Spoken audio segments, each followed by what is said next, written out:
Alrighty, ladies and gentlemen, we're going to jump into the NBA now. I'm sure plenty of you have heard, but our focus is going to be on this play-in tournament because we now have a situation that has been approved where the 7 to 10 seeds are all eligible for the playoffs at the end of the year, with the 7th winningest percentage down to the 10th winningest percentage. And the way that it works is the 7 and 8 teams in each conference play each other, and the 9 and 10 teams in each conference play each other. The winner of the 7-8 team automatically becomes a 7 seed. The loser plays the winner of the 8-9 seed for the last 8 seed.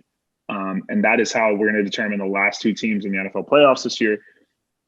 Or not NFL, NBA playoffs. Sorry, I'm still on the NFL train. However, the interesting thing is normally you would think that your scenarios with the latter teams are going to be kind of like, oh, who cares? Like, it's just going to be a team that probably goes and loses in the first round. This year, we're teed up with a 7-8 matchup of potentially, if the season ended right now, the Lakers versus the Warriors in the Western Conference. So when you look at it holistically, there's a lot of fun that can come out of this. However, with that being said, I will propose the question to you, and I will start with our honorable guest, Mr. James Wells. I will ask you guys one at a time. What do you think of the tournament, though? Like, do you think it should be a thing? What is your perspective on it? Do you think it's a good thing? Do you think it's a bad thing? Do you think it's fair? Like, let's hear y'all's thoughts on that, and then we'll get into the matchups a little bit too. Okay, perfect. So, I think from a fan's perspective, it's fantastic. It's amazing. I mean, we're gonna get single elimination NBA games. We're gonna get great matchups. I mean, I love it, and I think the NBA has been always at the forefront of change when it comes to sports. And I think that's why so many fans are drawn to it, because if we complain about something, they end up changing it. Like the shortened shot clock this year was another thing that they did. Now, I think what's tough, though, is that people don't really put themselves in the perspective of the players ever. They just say, oh, I'm a fan and like I want more sports. In the same way, we're happy we're getting 17 games. But at the end of the day, these guys are now saying that like they can make a playoff spot and not make the playoffs. And like for them, that's more work for a terrible outcome where your season's over and you were the 7th seed, the 8th seed. So from a fan's perspective, I think it's great. They're going to keep it, and it's going to be fantastic. I wish they would have done it in the season that wasn't shortened, because I think the players would be a little less adverse to it, because then they'd have time to rest and everything else. And like right now they're playing back-to-back all the time already. So I think that's kind of why the players are complaining about it. So I think from their perspective, it's a lot tougher for them, so I get why they're complaining. But from mine, I mean, from a fan's perspective, I can't wait. It's going to be amazing. I mean, we can get to the matchups later, but if there's Lakers Warriors and I still have the entire playoffs to go after that, I mean, I'm a happy man. So we'll see. All right, Zebo, I'll kick it over to you. I'll jump in. Go ahead, go ahead. Oh, sorry. No, you're good. Go ahead. No, you're good. Go ahead. I think it's going to be a blast for sure, and I will say I think the awesome matchups that I think are going to come in some of the teams that are going to be in this play-in tournament that could actually like maybe make a dent once the quote unquote real playoffs start. I don't think that's how it would happen in normal years. Like I think that's kind of a fluke in that some of these teams are in the play-in category. Like if I think back to normal years, I feel like it's like James said, it's like, all right, why do I really care about any of these teams? Like none of them can really make an impact. So I think that's maybe kind of a fluke. And my other thing is it's like, do we really need to be giving more NBA teams a shot at the playoffs? Like I already complained that having 8 in the playoffs, you're letting below 5, especially in the East, you're letting like below 500 teams into the playoffs. Like it's too much to begin with. And like, I've kind of settled on it. Like I'm okay with it, but like, do we really need to be giving more teams an opportunity? So overall, I mean, again, like James said, from a fan's perspective, it's going to be awesome. So it's hard to complain too much, but I do kind of roll my eyes at the NBA kind of has a habit of devaluing the regular season, where it's like, especially with like the LeBron types, and it's like they kind of, the regular season just doesn't matter to the point because, to an extent, they're just going to turn it on when the playoffs start and, do exactly what we expect out of them. And like with Brooklyn this year, it's like they've never even had the big three together all year. But then, if they're able to come together for the playoffs, it's like, all right, what was the point? They're just going to kind of tear it up. So overall, it's going to be awesome. I'm going to love it. But, I do think it continues to kind of devalue the regular season a little bit when you are at this point where you're letting in 10 teams into the playoffs in some way. So So real quick, Zach, before you jump in, I want to jump into Evan's point. And I guess you can call this a rebuttal, but I think when they were trying to do this play-in tournament, I think something that some people who maybe, I've actually only been watching the NBA since college, which actually isn't that long. I didn't watch it much in high school, but I have NBA League Pass now, which you guys know I get every game that it's on television. NBA League Pass wouldn't have sold 5-6 years ago because those bottom tier teams didn't have anybody that anybody wanted to watch. But the NBA has spread out their talent so much that this play-in tournament is going to allow us to see Ja and Zion play in the playoffs, where other years they couldn't. So I think that's why they're pushing this more, because there's so much talent spread out around the league that actually being able to watch Ja play against whomever is going to be really entertaining versus, like, I would say 7 years ago, the 10th seed probably wouldn't beat Briar Woods on a bad day. So that's why I think they're kind of pushing it, because there's actually that much talent in the league now and there's more to watch. And so that's why things that League Pass are like selling more now, because there's more teams to watch. So just my point on Evans. That makes sense. No, that makes sense. The one thing I forgot to mention actually is I do love the setup also, that it goes 7-8, winner gets the 7, and then the loser has another chance against whoever wins the 8-9 or the 9-10. I love the setup. That was well done. Yeah, as well. They did a good job. Yeah. Absolutely. Yeah. All right, Zach. Go ahead, Zach. I was so confused. I was like, wait, why is the 7 seed not playing the 10 seed? This is Bush League over here. And I figured it out. I was like, oh, wait, so you have to win 2 in a row if you're a 9 or 10 seed just to earn that playoff spot. I thought that was kind of cool too, because I mean, so I actually leaned with Evan until James just brought up that counterpoint, because like I was always like, well, it's just going to continue to devalue the regular season. So if they're worried about, making money during the first 82 games of the season, 10 or potentially 10 teams have the opportunity to make the playoffs out of 16 per conference. That just continues to devalue the regular season. But I do like James's point in terms of they've spread talent around so many different teams, which is so true. Like if you look at LaMelo in Charlotte, you look at Zion in New Orleans, you look at Ja in Memphis. I mean, Memphis was desperate for a superstar, and they finally got one. And look at them right now. I mean, they made the playoffs, I think last year, right? Then they sneak in, or maybe they lost to Portland. I forget what it was, but they were borderline. Yeah. And so it goes to show you is like, it just gives the opportunity for more stardom to be on TV, to have that opportunity to play against those, those big teams like Philly and Brooklyn, and obviously, under normal years, the LA conglomerates. But so I do actually have a tendency of switching my opinion there and agreeing with James on that aspect. But I do think that there is an honor and a privilege to have earned that playoff spot. I mean, it's why the NFL is so successful, because it's so competitive. Like it was like they had to scratch and claw to get a 7th wild card team, which is still under 50% of the NFC and the AFC teams, which is 16. So, before it was 6. I mean, it is like a true honor and privilege to earn that spot. And so I think that's what makes the playoffs even more interesting. However, with the NBA, it's obviously different. You have the series. So why not give those extra teams a shot and opportunity? Like, for example, last year, Portland had to scratch and claw to get into a playoff position, and they would have never had that opportunity, because I don't think they were the 8 seed, or maybe they were borderline. But look what they did in the playoffs last year, and they, caused a small stir with the Lakers. It was kind of fun. It was cute for a little bit, and then they got. It goes to show you what can happen with some of those teams that are 8 through 10. So I like it, and I think it's good for the fans. And I mean, here's my thing: if Charlotte ends up being a 7 or 8 seed, I'm against it. But if they fall to 9 and 10, I'm all for it. So that's my opinion at the end of the day. But Si, I'll kick it over to you. Let's be real here. With the exception of maybe the Heat for a little bit, nobody caused a stir with the Lakers last year. Those guys straight dominated. Like, that's not even a question. Like, it was fun watching the whole Dame time narrative, because obviously Dame was dropping like 50 to 55, but he's dropping 50 to 55 to beat like the Brooklyn Nets with Karis LeVert. Like, you know what I mean? Like they were like, he was dropping like 60, going clutch Dame time to beat like 10 to 12 seed teams. You know what I mean? It's not like it's like they won one game against the Lakers and then got absolutely steamrolled after that. So I'm just saying, like the hype is really fun, right? Like as a fan, we love the hype in the moment. Like it's just so fun, and that's how I see this season, right? I think it's going to be so fun.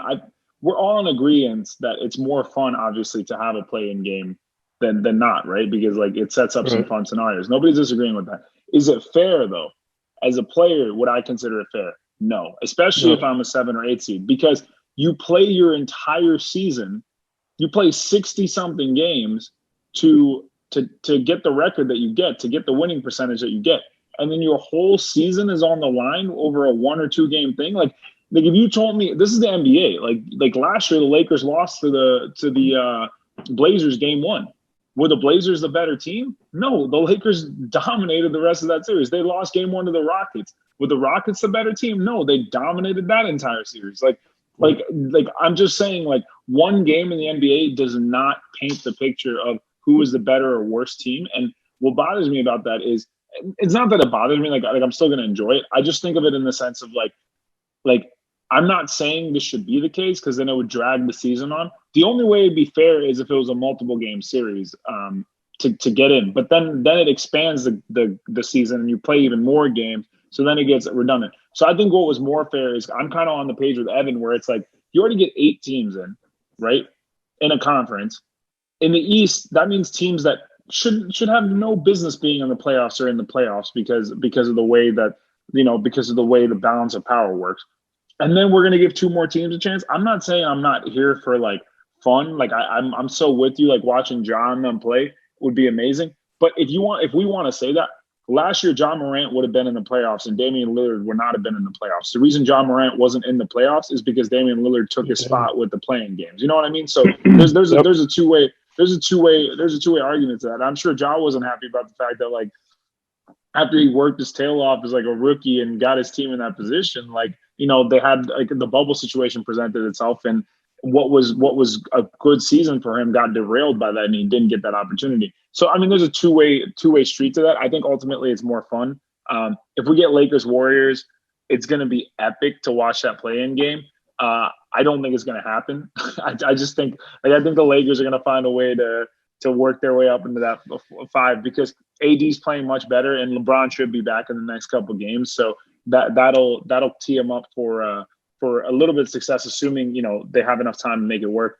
It would be fun if it happened though. Like it'd be a blast to watch with the fun that Steph's having now versus. Okay, and also let's be real here. Like we can talk about this right now. If LeBron and AD are back, the Warriors are going to get steamrolled. Let's not twist things up. Like we keep talking about Steph. The team is barely an 8 seed right now. So like as good as Steph is, like let's not forget about the defending champs. He'll get you 50 though. That's a good start. I mean, he's right. That's when the Rockets played the Lakers last year in the playoffs, and the Rockets actually stole the first game of the series, if you guys remember, because they were just shooting lights out from 3. So then Frank Vogel ran a 1-3-1 press like the moment they stepped over half court, and they were just like completely dysfunctional. It was incredible. So I trust that man to get the job done, especially with the sharpshooters out in Golden State. But yeah, that would be a bad night for Golden State if they had to play in a healthy LA. That would not be good. I think that's a really good point about the Rockets losing game or winning game 1. Like I actually like, I might even change my opinion on this because now I'm thinking back about how many of those series that somebody dropped the first game and they were like definitely the better team, which the Lakers did multiple times. The Nuggets game went a little closer, but the Rockets series was not even remotely close. That game was close, and after that, it was also, you kind of threw that out, and now I'm like kind of curious of guys who, would have been in. But then this year, I'm happy because I'm looking at the stands right now, and Wizards are 10. The Wizards are hot right now, and I think the Wizards do deserve to be in the playoffs. I actually do. Like, I think that's how well they're playing, and I honestly just don't want to stop watching Russ drop triple-double. So I like that Wizards aspect, but I think your point about, losing that game 1, Lakers are obviously the better team, that kind of changed my opinion a little bit. That was a good point. That's why the setup is important though, because like the Warriors-Lakers game, for example, won't be a true do or die game. it'll be a do game for whoever wins, but whoever loses gets a second shot. So that's why I think the setup's important in terms of not screwing them over too hard. It still does screw them over a little bit, but theoretically, like, you're playing teams that are worse than you. You should be able to win one of two against those two teams. But yeah, we'll see. That's fair. No, that's fair. That's a good point. I'm with Saya in that I think the Lakers are actually not going to be in the play-in tournament. I do not think LeBron comes back tomorrow. AD is like, I don't know why people forget how good AD is. I don't know where this comes from. He drops 40 points and everyone's like, whoa, he's a big man that can score. It's like, yeah, he's been doing that since last year. So if AD and Bron are back, I don't think they touch the play-in tournament. I really don't. I think they beat the Rockets. Actually, the game starts in like an hour. I think they beat the Rockets tonight, and then I think they do enough to get out. But I'm all in for a Warriors game because I've been an Andrew Wiggins guy since day one, man, and he's playing really well. So I have a lot of texts I'm sending out from 2 years ago saying, "Told you so." also, regardless of whether it's the Lakers or not, whether it could be the Mavs, it could be the Blazers, it could be it's probably going to be the Mavs or Blazers because they're like Denver and those guys are way too far ahead. That's still going to be a super fun game. Whoever plays the Warriors, because you're going to watch a guy that everybody loves to watch in Steph versus a really good team. I would love to see like a Dame Lillard versus Steph matchup. Like let's love see that. I bet you Dame wins that one too. Like I'm throwing it out there right now. I bet you Dame. I bet you like as amazing as Steph has been. I bet you Dame with his he comes up with the clutchness in that one. He pulls that one out. Like I want to see something like that more than. Are you saying Dame wins the Curry Dame matchup or the series? No, he wins a straight up matchup with the Warriors game. That one game series. Like that one game series. Okay. Yeah. Just I'm putting on that clutch gene that Dame has that I've never really really felt from Curry very much. So that's how I see it. And that's the team. I just poke at the standings and the schedules. Like the Blazers play, I think Phoenix, Utah, Denver in their last three. Oh, so that's and them and Dallas are only a game ahead. So that's probably the team that's going to fall back to 7. Yeah. Yeah. Okay. It would be interesting. I just noticed this because I'm looking at the standings right now. So per Cy and James's point, let's just say LA sneaks into like a 6 seed and then Dallas slips to 7. Dallas could, and I could be wrong about this, but I think this would be permitted. Dallas could host Golden State as the 7 and 8 seeds in Dallas to a full audience. So it would be like a true home field advantage or home court advantage, which is something interesting to take into consideration. Like, let's just say Dallas lost to Golden State, which is very plausible. And then Dallas has to play the 9 or 10 seed, which at this point is Memphis or San Antonio.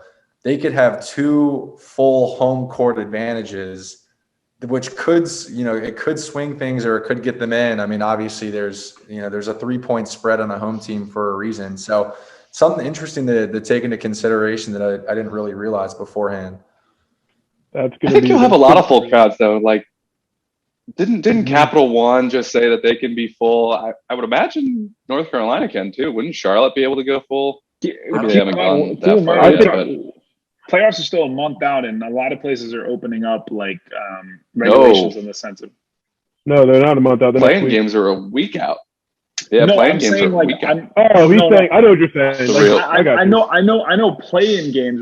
To Zach's point, yes. Yeah. It takes a little while, but the actual when we're talking like series and we're getting into the Western Eastern Conference Finals, like that should be in a period of time where people are able to be back. So we might have a more normal atmosphere, is what I'm saying. Like I'm saying, playoffs drag out throughout the summer, right? Like 7-game series are long. Like it's like by the end, it takes weeks. That's so true. By at least the second round, we're definitely going to be at full everywhere. I mean, it's going to look like last year with the towels and everything. Which that's going to be nice.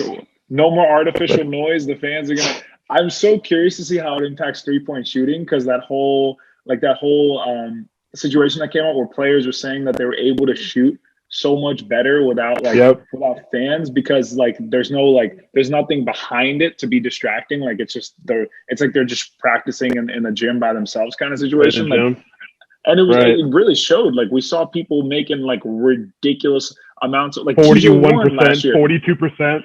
Yeah. Like TJ Warren last year was like went off for like 50 a game for for a period there. Like it was ridiculous. We were seeing What I want to crazy know stuff. is the stats between fouls and techs called when the crowd comes back, because fouls are a lot easier to call right now because it was dead silent in the bubble. Every slap, every hard handshake, it was very easy here. You can even hear players from where I was listening. So I'm curious to see the stats of fouls called even later in games when we get the whole crowd back, when the ref can't hear everything. That's a good Because point.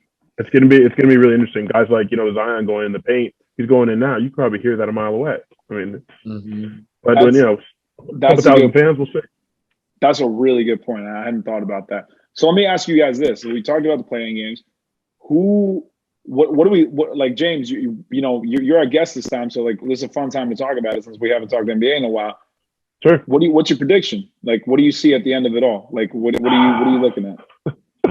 So call me crazy, but I think the Lakers run it back. I think the Lakers run it back. I don't think that's crazy. And this dude is a LeBron fan. Oh, I am wholehearted. I don't think that's crazy. I mean, I think it's very hard not to get very excited about the Nets. I think it's very, very hard because they have so much talent and this and that. I guess my issue with the Nets is I think they're going to have a little bit of too many cooks in the kitchen, and I don't think they have the wing defenders to hang with some teams. Now, there are going to be games when they drop 120 points. Like, that's not a hyperbole. They will drop 120 points no matter what. But I don't think defensively they have it, and I think the Nets giving up some of the rim protection and Jared Allen, I don't think people are going to realize how big of a deal that is until they go against a Drummond and an AD in one, because that's why the Lakers dominated last year with the double center. So I think Lakers win. I think the Nets do come out of the East. Honestly, I think Giannis chokes again. I think they build the wall and Middleton goes cold. I have a little beef against Middleton. We can get into that another time. But I don't think the Bucks can do it. And I think the Heat are a little too late getting hot. So I say Lakers Nets, and Lakers take it. And then I get to have some of the easiest arguments in my life after that. Can't wait. So we'll see. What about you, man? I'm curious. I'll kick it over to E. What you got, E? Oh yeah, go ahead. Yeah, I almost think with how the Nets haven't been able to get everyone on the court at the same time, and it's just going to be too late to get them all together. So I'm kind of leaning away from the Nets, and I mean, yeah, it's hard to argue against the Lakers. Like, looks like everyone will be healthy for the playoffs. Like, and you could argue somewhat rested since they both had time off. Granted, they were rehabbing injuries, but like, it's hard to look away from them. I think it's going to be an interesting playoffs just because of like teams like the Jazz and the Suns. Like, how are they going to perform in the playoffs as, they're going to be high seeds. So I think it's going to be fascinating. And I kind of think Philly's going to come out of the East. I don't know if they'll win it all, but it kind of feels like it's their year here to come out. So. Go ahead, real quick, do you think Ben should be Defensive Player of the Year, Evan? I think it's hard to argue against it. Yeah. Okay. Yeah, I'm on that train too. So I was just curious. Go ahead, Zach. I'm going to go with Giannis. I think Giannis comes out of the East. I think it's his opportunity to. I think Chris Middleton doesn't choke, and he number 2 role. But the only thing I care about, man, is I just want Charlotte to stomp and just destroy Washington in the play-on game. Oh wait, you're a Charlotte fan now? Oh yeah. Ever since I moved down here, man, I've fully. Ever since? How long have you been down there? Couple months. Yeah, I would jump on the bandwagon too. I don't miss Hornets game. I watch every game. He did do a nice job leading into it. I'll give him credit, but Jaylen Brown just went down, so you guys might not even have to play the Wizards if you hold the 8 and then knock off Boston if they keep the 7. So I have to chime in on that, and I guess I didn't ask Evan or Sai. Have you guys been on Locker Room, the app? Have you guys ever heard of it? Locker Room? No. I've heard of it. I haven't been on it. Got it. So one of my buddies on Twitter told me about it like a couple months ago, but it's essentially like a Playhouse app for like sports arguments. So somebody will say like Luka or Harden start a chat, and then people join in and argue. And somebody kind of runs the room and gets to decide who talks. And honestly, it's awesome. Like, there's a lot of really, really intelligent guys out there. And I like to have it on just during work because you can just kind of sit in the audience if you want, and then you can click a button to offer to speak. And then you kind of speak up, say your point, and then you mute again. So those guys have been talking about a lot of the things that are happening with the NBA and Giannis. And I definitely want to get like, why does Zach think that the Bucks are going to come out? I need to hear that. I like them defensively. I like Giannis in terms of being that playmaker, even though his shot I still will never trust. But I just think Middleton is a solid number 2, man. I mean, I would have loved for them to retain the guys like Brogdon, which they, inevitably lost to the Indiana and stuff.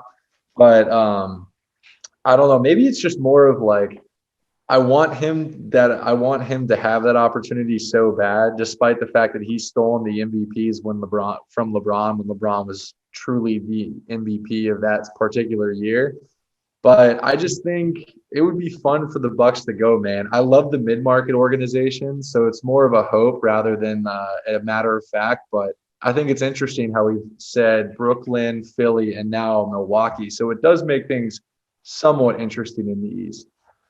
Well, nobody said Brooklyn yet, but I will. I'm happily going to pick Brooklyn at this point. I actually think at the beginning of the season, I actually had the Lakers, James, even after the Harden trade, because I'm a huge LeBron fan as well. Like I think he's absolutely incredible. I think even to this point, he still gets slept on, which is absurd to me, because how does he still get slept on? Like, and then you watch him in the playoffs last year, and they're like, "Wait, like LeBron was great," and I'm like, "Yeah, I know." Like, I know. Trust me, we know. We've been telling you this. He took over the whole game. We couldn't do anything. Yeah, we know. I was like, we've been telling you he's this good. He's just been playing the Warriors with KD for the last couple of years. So thank you, man. A guy what is he gonna do? Like, come on, guys. Like, get out of here. But the other thing, James, is I don't know if you're a fan of him or not, but I'm a huge Kyrie Irving fan.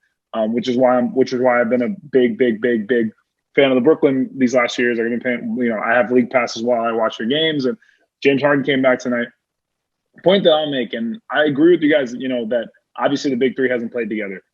That's also my point. The big three hasn't played together. They traded away a ton of their depth.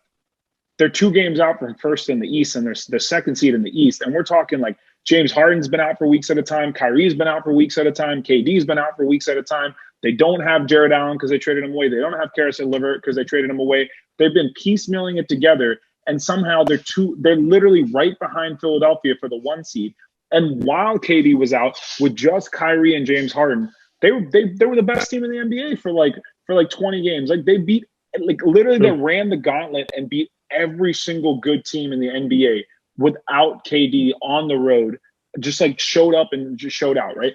That's without the most malleable player. If Kyrie and James Harden can put together a team that even without the greatest defense can go be the best team in the NBA and have the best record in the NBA at the time, and then you add Kevin Durant, I don't think you're going to have any problems, because Kevin Durant has proven to you time after time after time, you can stick him in any position and that guy will win, and he will not take away from the team. Like, he's not a selfish player. Like, he's not like giving the ball. And the craziest thing is, since KD has been back from injury, you could argue he's been the best player in the NBA, because his efficiency has been on a different planet. He's shooting 49% from the three-point line last I checked, and since he's been back, and shooting over 55% from the floor. It's like this dude doesn't miss a beat. Like, it's absolutely ridiculous. You take those 3 guys, James Harden, when the 3 of them together were basically said, like, I don't need to score points. I'll just go be the best passer in the NBA and get like 14, 15 assists a game. And I fully believe because his whole thing is Kyrie and KD have championships. Like, Harden needs a championship for his legacy. Like, that's his mentality, right? So I think he's very willing this playoffs to play that role that he was playing before. And when he is the distributor that he can be, he's one of the best passers, if like right there with LeBron and Chris Paul at the top of the league in terms of passing. And then Kyrie and KD off the ball, you put the ball in their hands. And then fourth quarter, who do you want with the ball? You got 2 of the greatest closers in NBA history just chilling there. It's like, oh, hey, KD, go take over. Oh, hey, Kyrie, go take over. Oh, hey, we need a bucket. Go get it. And if both of them are struggling, you just got one of the greatest scorers of all time handling the ball, James Harden. Like, it's absolutely ridiculous. Like, as much as we want to talk about defense, and I don't want to keep belaboring this point, they have figured out a way to make their defense good enough. Like their role players, the way that they switch, they figured out a way to make their defense good enough. I think their hardest matchup is going to be like the Sixers. And like the Sixers and the Bucks obviously will give them like some difficulty in the sense of, like, you got Embiid or Giannis, But obviously with the Lakers, AD is going to be brutal and Embiid are going to be brutal, obviously, given the fact that they don't have that, true big man. Like Blake Griffin isn't going to guard him. Claxton's not going to guard him. The flip side to that is if they run a small ball 5 with KD at the 5, what are these guys going to do, man? Like what are they going to do? What are you going to do? No matter how good your big man is, they're going to run you out of the gym with their pace and their shooting and their ability to score at will. So that's the part that I think people the stars play in the playoffs, and they have an abundance of that. So I think it'll be Nets Lakers, and I think it'll go 7, and it might be too perfect of a scenario, but I think it'll go 7, and I think the Nets will take it. However, I mean, I wouldn't be surprised if LeBron figures out a way to if he does that. I mean, come on, if he does that, come on, bro. If he does that, people need to chill with that GOAT. No, there's no way you can talk about LeBron in the GOAT conversation nonsense, because you better be talking about him in the GOAT conversation if he beats that team. That's all I have to say. You have to. It's really hard to bet against this Nets team, man. I just pulled up their players, and it's unbelievable. I think what's tough for them, Jesus, you made a lot of damn good points. Joe Harris and Jeff Green have to stay hot in the playoffs. Have to. I understand that their scores are important, but without those guys hitting threes right now, the Nets aren't the team they are today. I think Joe Harris is shooting 41% right now from 3. And Jeff Green's having his best 3-point season because they're all playing on closeouts. They have 3 of the best scorers here. So as long as those guys keep going, I think another thing people don't realize is DeAndre Jordan cannot play in the fourth quarter. He's literally he can't. Because you can play hack-a-shack sometimes. He shouldn't play in the first quarter. Agreed. I'm just saying when it comes to those teams with big centers, if DeAndre can't be in, I mean, what's the plan? Now, your rebuttal to that is 100% true. On the other side, you're not going to be able to cover KD at the 5. It's going to be impossible. And the Warriors, yeah. Yeah. And I guess that's why I love the NBA playoffs, because it is a different season. We're going to now have teams have 2 weeks to sit down with film and try to figure out these Nets. Now, will they be able to do it? Maybe. I think a couple of games are going to go not as planned because Steve Nash is a new coach. I think he's done a very good job, but we see true coaching the last 2 minutes of games. You can ask any Sixers fans. Coaching has lost them now almost 3 playoffs. Bad plays out of bounds, bad decisions on players. So Nash has a lot on him because he's expected to win, and I feel like a couple of those late games they might fall, but like you said, man, I mean, just looking at this team on paper, I mean, there's going to be nights where they all drop there.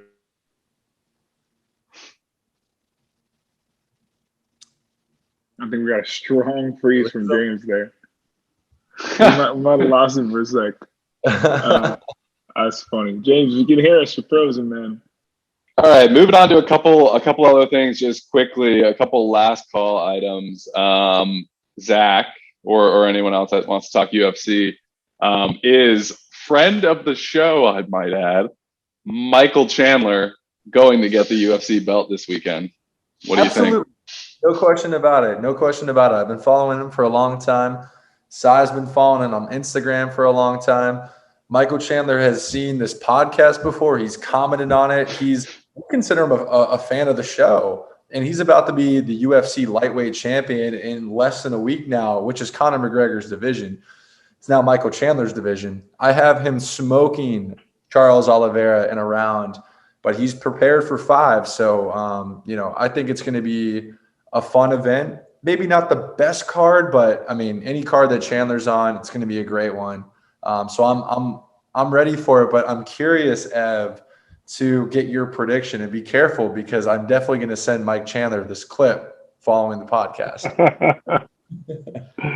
I saw he's an underdog, which I was maybe a little surprised. I mean, Charles Oliveira is definitely slept on, especially because he hasn't fought in a while, because he was kind of the odd man out there for a while in this division. But I can't go against Chandler, man, especially after that last performance. I've got Chandler finishing it early somehow, maybe in the middle rounds there. Yeah, I want to see him stick the backflip this time. That's why I want him to win. I just want to see him stick that backflip. That's the real so question. Close to making the epic backflip, just missed. I want to see him stick it this time. That's my input. I see on the cake. I think he'll stick it. I think he'll stick it this time. But Yeah, Oh, let's go. I love it. That's what James and I are here for. We're here to talk gymnastics during UFC. yeah, I can do that. One more topic of conversation for sure that we need to bring up is a little quick baseball jab at Ev. A little 2-game series with our Mets and Orioles the last 2 days. Mets took the last 2, 7 in a row for us. A lot of injuries for us too. So good time for the team to kind of come together and win some games while we get some of those guys back. But I'm really excited about the long-term outlook of the squad. Any comments, Ev? Yeah, tough losing the first one on a blown save there in the ninth. Nice comeback by you, and then no problems with Matt Harvey. Cool return to Citi Field today. I'm glad you bring it up though, because it's slightly old news at this point. But shout out John Means, first Orioles no hitter since 1969. I'm not exaggerating when I said with how bad the Orioles pitching usually is, especially with Camden Yards in the AL East. I never thought I would see an Orioles pitcher throw a no hitter in my lifetime. Like, it's a slight exaggeration, but it's really not, because I've never seen anyone get even into the 8th or the 7th. Like, no one's ever been close. So that was honestly like one of my favorite Orioles memories I've ever seen, is seeing that after John Means, who was almost out of baseball. Like, he's got a great story. If you haven't seen it, look it up. And after a challenging year for him personally last year. So cool to see. But yeah, nice series win for the Mets there. And one last shout out in baseball. One last shout out to baseball. Shohei Ohtani yesterday pitched 7 innings, struck out 10, then went and played right field after, and then batted leadoff today for his team. Like, are you kidding me? Like, are you kidding me? Are you kidding me? Like, these guys are made in the lab, man. That's crazy. It's ridiculous. He's a freak, man. And he throws like 100 miles an hour. Like, it's absolutely ridiculous. It's so fun to watch. Just a unique talent. So got to shout him out whenever we get the chance, because it's something special. You probably never. That's like Babe Ruth-esque stuff right there. It's wild. For sure. So. All right, so what do you guys think? Final thoughts on baseball before we close this out. Where do you guys think the Oakland A's go? There's 4 options that the MLB has publicized: Nashville, Charlotte, Portland, or Vegas. Where do you guys think the Oakland A's play baseball in the next couple of years? Las Vegas, Nevada.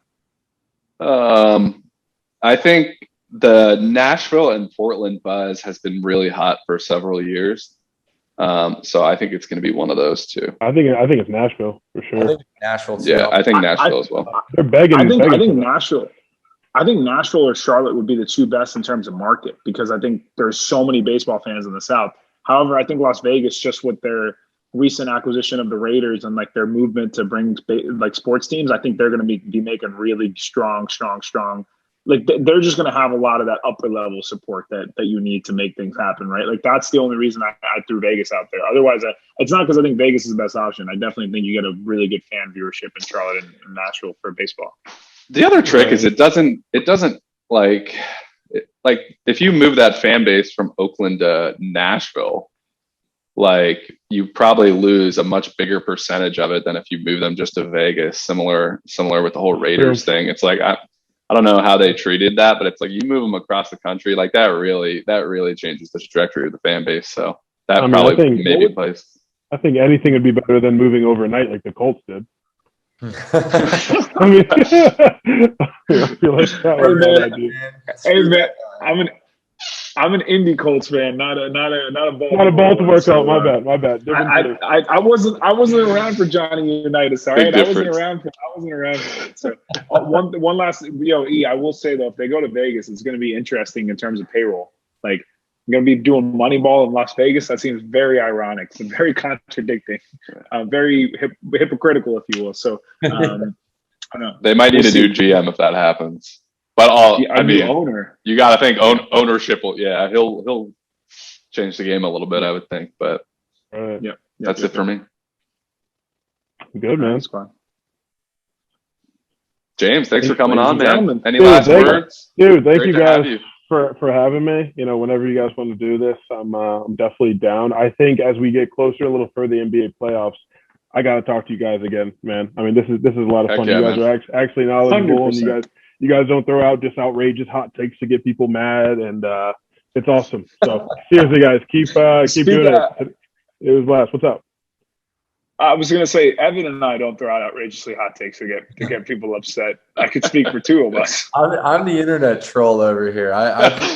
Zach's all clickbait. I mean, somebody on your show did say that Drew Brees would not be throwing the football for the Saints in the second half of the season. What did Dolan say? Dolan, yeah. It was Dolan. I think he said it was going to be like a 50-50 snap split. Dude, I saw that take and I was like, I got to watch this. I got to hear. How are you going to back that up? So, again, thank you guys for having me. I'd love to come on again. Keep doing you guys. I'm definitely going to tune in this episode and more, but you guys are doing awesome. This is great. So, thanks a lot.